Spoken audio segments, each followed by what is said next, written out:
If we just look at the Government of Canada, if they are able to meet their promised 5% procurement from Indigenous business, that's $1 billion into the Indigenous economy every year. And that has incredible ripple effect into the health of communities. Ani, Tabatha Indigenakas, Nipissing Indigenaba, Midjasito Dem. Hello, I am Tabatha Bull, President, CEO of Canadian Council for Aboriginal Business.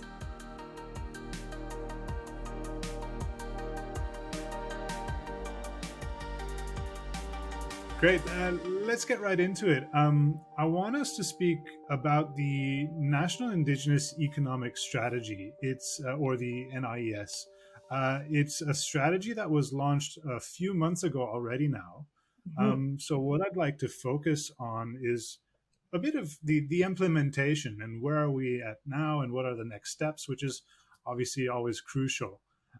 So first of all, just as a general intro, you, CCAB, and other Indigenous organizations have been pushing for a strategy like this one for a while now. So what are the strategy's main areas of focus and its priorities? And why do you think it was important for such a strategy like this one to be out there and to have in the Canadian conversation? Yeah, thanks. So, it's really important that we're having this conversation, even though the strategy has been out for some time. One thing that we really want to ensure is that the conversation continues and that we continue to talk about the strategy and talk about the calls to prosperity within the strategy. And we really narrowed it down to 4 different pathways. And the pathways each have a vision that describes what's the desired outcome of where we want the strategic statements and the actions to be. And those pathways came to people, lands, infrastructure, and finance.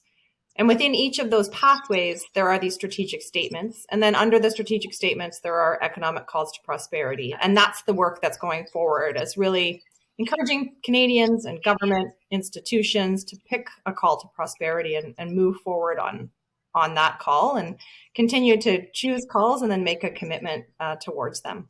Well, you mentioned those strategic pathways, the 4 being people, land, infrastructure, and finance. I'd like to dig into them and go through all 4 of them, if you don't mind. Sure. Starting with people is the one that you mentioned first. Obviously, people are at the heart of everything that we need to do and focus on to advance our future economy.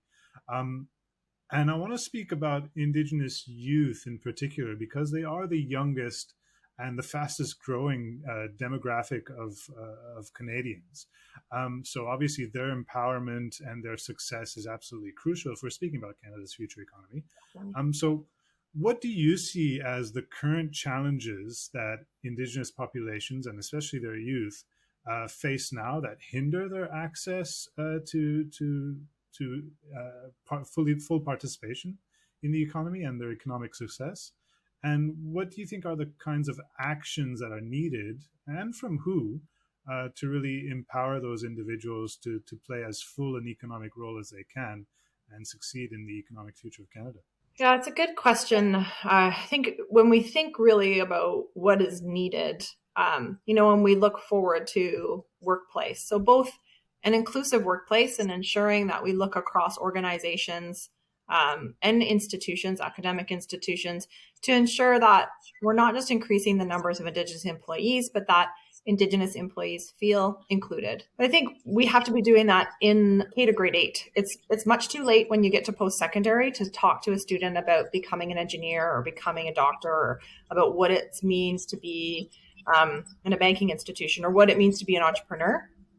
Because youth have to make decisions early in their high school to choose their high school credits about what they want to be. And there is some good work happening. There's lots of discussion right now about having Indigenous leaders in executive roles and on boards. We need to do a lot of work to ensure that we have Indigenous leaders that are board ready, that can lead those corporations and ensure that those corporations are prioritizing ensuring that they have an inclusive workspace, but also so that we can continue to celebrate and see leaders in those spaces as well. I see corporations all the time coming, looking for more Indigenous talent, and there is definitely a gap there in the ecosystem of how are we connecting Indigenous talent to these opportunities in corporate Canada, and how are we making that connection too between academic institutions and corporations as well.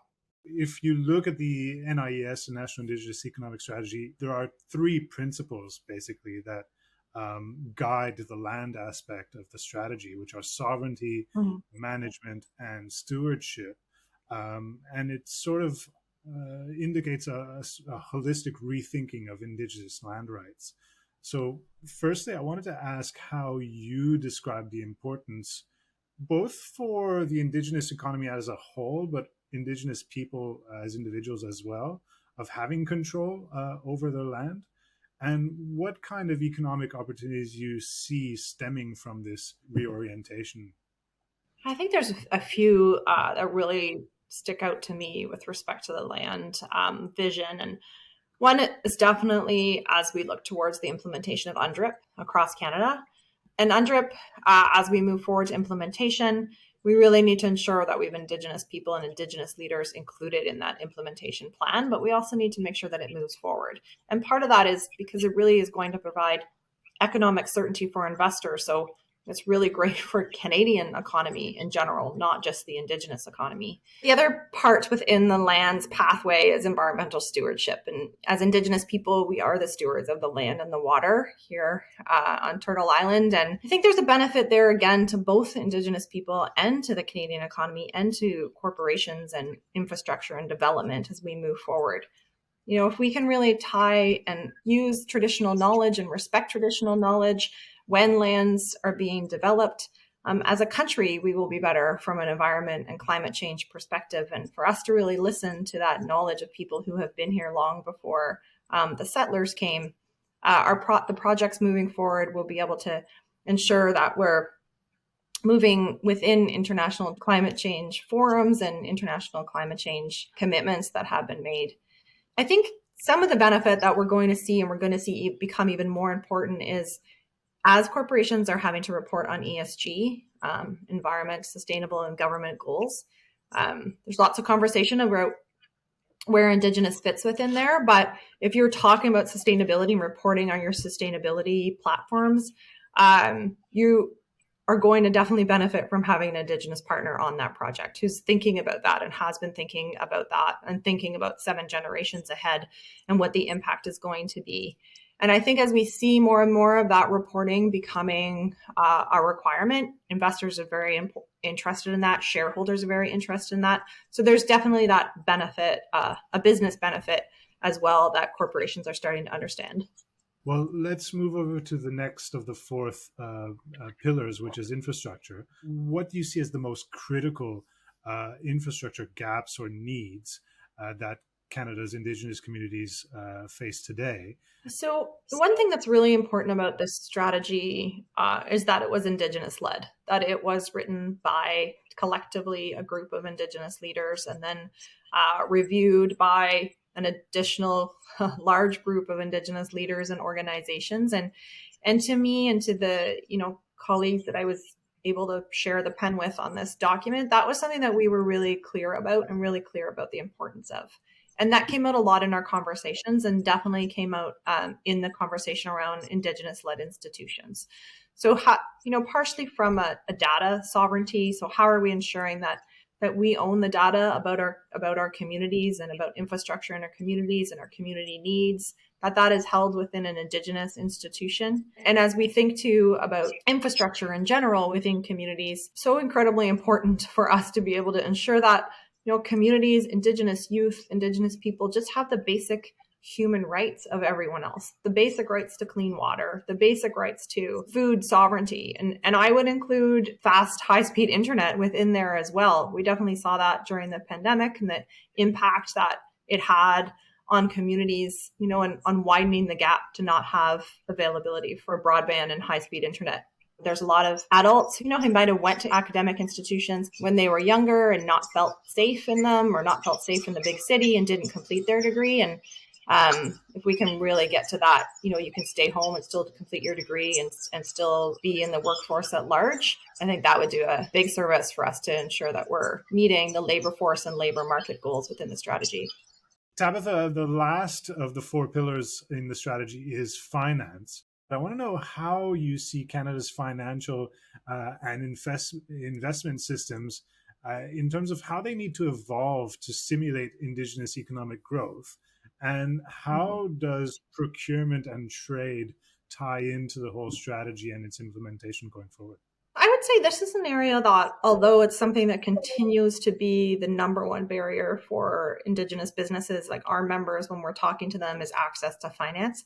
I do feel it's something that we're moving forward on, that there is, I'm optimistic about the people understanding that there's a need for change here.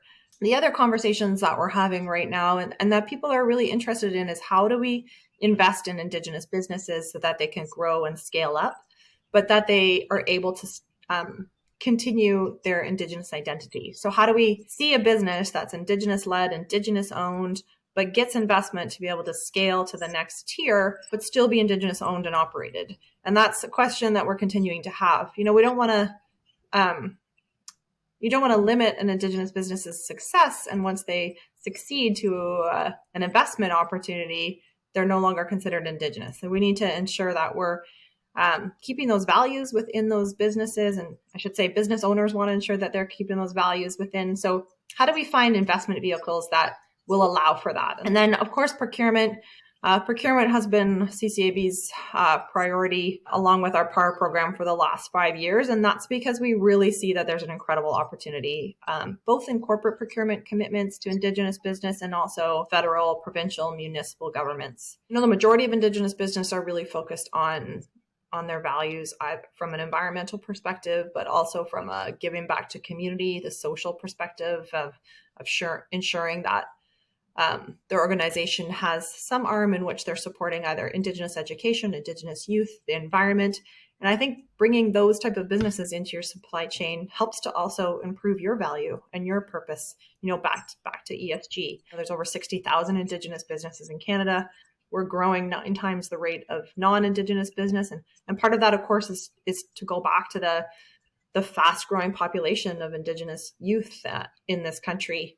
We're seeing more and more entrepreneurs. So if you're not focusing and trying to ensure that you're including Indigenous business in your supply chain, you're missing out. You're missing out on an incredible swath of businesses within the country. If we just look at the government of Canada, if they are able to meet their promised 5% procurement from Indigenous business, that's $1 billion into the Indigenous economy every year. And that has incredible ripple effect into the health of communities. Well, I want to close off the interview portion of this conversation with some very rapid calls to action. So, if you have 10 to 20 second opportunity to shout out to anybody or any stakeholder you think is appropriate, what would you urge them to do now? So I would definitely address the government of Canada to ensure that they're resolving land claims. We're seeing a lot of land claims being resolved, but that's wealth and economy that our communities aren't able to access right now. That really is rightfully theirs. And we need to ensure that we're moving quickly on resolving the land claims across Canada. Every corporation in this country needs to be thinking about what they're doing for reconciliation, what they're doing to support Indigenous people, communities, and businesses. And that starts with education, education of yourself and education of your employees. Then we really need to see every corporation making a commitment and being public about those commitments and taking action.